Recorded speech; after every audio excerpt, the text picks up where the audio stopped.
Hi friends, తెలువన్ కవ్ south అండి. అందరూ ఎలా ఉన్నారండి? ఈరోజు మన వీడియో వచ్చి హోమ్ మేడ్ గరం మసాలా అండి.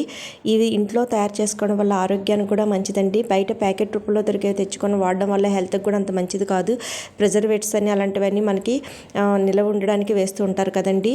మనం మంచిగా ఉండాలనుకుంటే మంచి క్వాలిటీ తీసుకొని మన ఇంట్లోనే తయారు చేసుకోవచ్చు. అవి ఏమేమి తీసుకున్నానో ఎలా తయారు చేయాలో అనేది మీకు చూపిస్తాను. 1 కప్పు ధనియాలు, అలాగే పెద్ద కప్పుతోని, అలాగే 1 కప్పు కరివేపాకు, 4 చెంచాలు జీలకర్ర, 1 2 చెంచాలు గసగసాలు, 1/2 చెంచా మెంతులు, అలాగే యాలకులు, లవంగా, దాల్చిన చెక్కలు అనేది కొంచెం 10 చొప్పున తీసుకున్నాను. ఒక 4-5 ఎండుమిర్చి. అలాగే ఈ అన్నిటిని మంచిగా రోస్ట్గా వేయించుకోవాలండి, డ్రై రోస్ట్.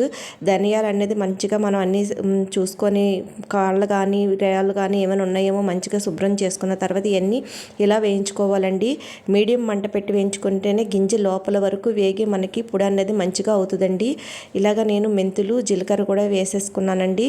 ధనియాలు సగం వేగిన తర్వాత అలాగే ఎండుమిర్చి, అలాగే యాలకులు, లవంగా, దాల్చిన చెక్క కూడా వేసేసి వేయించుకుంటున్నానండి. ఎండుమిర్చి అన్నది సగానికి ఇరిసి వేసుకుంటే లోపల గింజ వరకు బాగా ఏగుతాయండి, క్రిస్పీగా పొడి అన్నది మంచిగా అవుతుంది.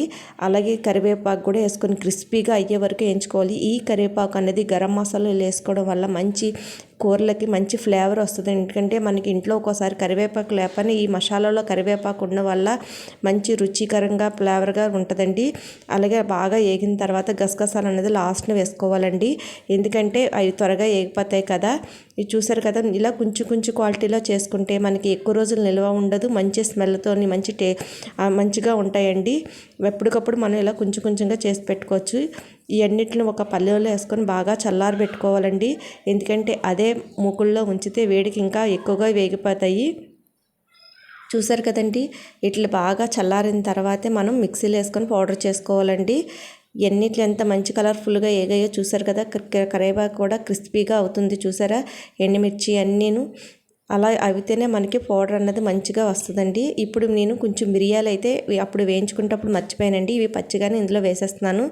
ఇవి కొంచెంగా 2 విధాలుగా వేసుకొని 2 ట్రిప్పులుగా వేసుకొని పౌడర్ అయితే ఇలా మెత్తగా చేసుకోవాలండి. ఇలాగ రెడీగా పౌడర్ చేసి పెట్టుకుంటే కూర అనేది మనకి చాలా తక్కువ టైంలో చేసేసుకోవచ్చు. అల్లం వెల్లుల్లి పేస్ట్ మనం ఎలాగో ఇంట్లో రెడీ చేసి పెట్టుకుంటాం. చూసారు కదా ఎంత చక్కగా ఉందో పౌడర్ అన్నది.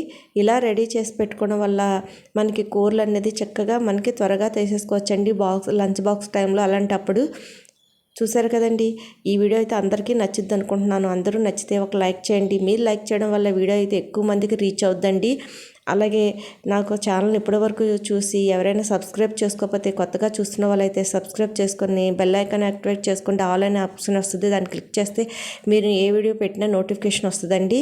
అలాగే మీరు షేర్ చేయండి మీ ఫ్రెండ్స్కి, రిలేటివ్స్కి. మీకు నచ్చితే కనుక మీరు సపోర్ట్ చేయడం వల్ల నాకు ముందుకు వెళ్ళడానికి అవకాశం ఉంటుందండి.